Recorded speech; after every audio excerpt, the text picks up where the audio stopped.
പ്രഭാഷകൻ 17-ാം അധ്യായം. കർത്താവ് മനുഷ്യരെ മണ്ണിൽ നിന്ന് സൃഷ്ടിക്കുകയും അതിലേക്ക് തന്നെ മടക്കി അയക്കുകയും ചെയ്തു. ചുരുങ്ങിയ കാലം മാത്രം അവിടുന്ന് മനുഷ്യർക്ക് നൽകി. എന്നാൽ ഭൂമിയിലുള്ള സകലത്തിൻ്റെയും മേൽ അവർക്ക് അധികാരം കൊടുത്തു. അവിടുന്ന് അവർക്ക് തന്റെ ശക്തിക്ക് സദൃശ്യമായ ശക്തി നൽകുകയും തന്റെ സാദൃശ്യത്തിൽ അവരെ സൃഷ്ടിക്കുകയും ചെയ്തു. എല്ലാ ജീവജാലങ്ങളിലും അവരെക്കുറിച്ചുള്ള ഭീതി അവിടുന്ന് ഉളവാക്കി. മൃഗങ്ങളുടെയും പക്ഷികളുടെയും മേൽ അവിടുന്ന് അവർക്ക് അധികാരം നൽകി. അവിടുന്ന് അവർക്ക് നാവും കണ്ണുകളും ചെവികളും ചിന്തിക്കാൻ മനസ്സും നൽകി.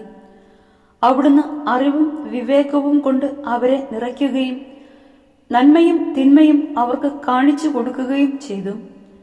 തന്റെ പ്രവൃത്തികളുടെ മഹത്വം അവർ കാണുന്നതിന് അവിടുന്ന് തന്റെ പ്രകാശം അവരുടെ ഹൃദയങ്ങളിൽ നിറച്ചു. അവർ അവിടുത്തെ പ്രവൃത്തികളുടെ മഹത്വം പ്രഖ്യാപിച്ച് അവിടുത്തെ വിശുദ്ധനാമം സ്തുതിക്കും. അവിടുന്ന് അവരുടെ മേൽ ജ്ഞാനം വർഷിക്കുകയും ജീവന്റെ നിയമം അവർക്ക് നൽകുകയും ചെയ്തു. അവിടുന്ന് അവരുമായി ശാശ്വതമായ ഒരു ഉടമ്പടി ഉറപ്പിക്കുകയും തന്റെ നീതിവിധികൾ അവർക്ക് വെളിപ്പെടുത്തുകയും ചെയ്തു. അവരുടെ കണ്ണുകൾ അവിടുത്തെ മഹത്വപൂർണമായ പ്രതാപം ദർശിക്കുകയും അവരുടെ കാതുകൾ അവിടുത്തെ നാദത്തിന്റെ മഹിമ ആസ്വദിക്കുകയും ചെയ്തു. എല്ലാ അനീതികൾക്കുമെതിരെ ജാഗരൂകത പാലിക്കുവിൻ എന്ന് അവിടുന്ന് അവരോട് പറഞ്ഞു. അയൽക്കാരനോടുള്ള കടമ അവിടുന്ന് ഓരോരുത്തരെയും പഠിപ്പിച്ചു. അവരുടെ മാർഗങ്ങൾ എപ്പോഴും അവിടുത്തെ മുമ്പിലുണ്ട്. അവിടുത്തെ ദൃഷ്ടികളിൽ നിന്ന് അത് മറഞ്ഞിരിക്കുകയില്ല. ഓരോ രാജ്യത്തിനും അവിടുന്ന് ഭരണാധികാരിയെ നൽകി. എന്നാൽ ഇസ്രയേലിനെ സ്വന്തം അവകാശമായി തിരഞ്ഞെടുത്തു. അവരുടെ പ്രവൃത്തികൾ അവിടുത്തെ മുമ്പിൽ സൂര്യപ്രകാശം പോലെ വ്യക്തമാണ്. അവരുടെ മാർഗങ്ങളിൽ അവിടുത്തെ ദൃഷ്ടി പതിഞ്ഞിരിക്കുന്നു. അവരുടെ അകൃത്യങ്ങൾ കർത്താവിൽ നിന്ന് മറഞ്ഞിരിക്കുന്നില്ല. അവരുടെ പാപങ്ങൾ കർത്താവ് വീക്ഷിക്കുന്നു. മനുഷ്യന്റെ ദാനധർമ്മത്തെ മുദ്രമോതിരത്തെ എന്ന പോലെ കർത്താവ് വിലമതിക്കുന്നു. അവന്റെ കാരുണ്യത്തെ കണ്ണിലെ കൃഷ്ണമണി പോലെ അവിടുന്ന് കരുതുന്നു. അവിടുന്ന് അവരോട് പകരം ചോദിക്കും. അവരുടെ പ്രതിഫലം അവരുടെ ശിരസിൽ പതിക്കും. അനുതപിക്കുക.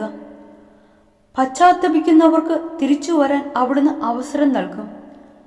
ചഞ്ചലഹൃദയർക്ക് പിടിച്ചു നിൽക്കാൻ അവിടുന്ന് പ്രോത്സാഹനം നൽകും.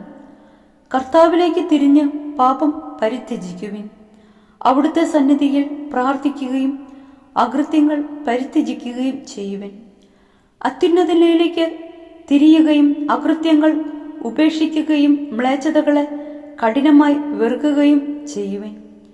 ജീവിക്കുന്നവർ അത്യുന്നതന് സ്തുതിഗീതം പാടുന്നതുപോലെ പാതാളത്തിൽ ആര് അവിടുത്തെ സ്തുതി? അസ്തിത്വമില്ലാത്തവനിൽ നിന്നെന്ന പോലെ മനുഷ്യൻ മരിക്കുമ്പോൾ അവന്റെ സ്തുതികൾ നിലയ്ക്കുന്നു. ആരോഗ്യത്തോടെ ജീവിച്ചിരിക്കുന്നവരാണ് കർത്താവിനെ സ്തുതിക്കുന്നത്. കർത്താവ് തന്റെ അടുക്കിലേക്ക് തിരിയുന്നവരോട് പ്രദർശിപ്പിക്കുന്ന കാരുണ്യവും ക്ഷമയും എത്ര വലുതാണ്! മനുഷ്യൻ അമർത്യനല്ലാത്തതുകൊണ്ട് എല്ലാം അവന് പ്രാപ്യമല്ല. സൂര്യനേക്കാൾ ശോഭ ഉള്ളത് എന്തുണ്ട്? എന്നിട്ടും അതിന്റെ പ്രകാശം അസ്തമിക്കുന്നു. അതുപോലെ മാംസവും രക്തവുമായ മനുഷ്യൻ തിന്മ നിരൂപിക്കുന്നു. കർത്താവ് സ്വർഗത്തിലെ സൈന്യങ്ങളെ അണിനിരത്തുന്നു. എന്നാൽ മനുഷ്യൻ പൊടിയും ചാരവുമാണ്.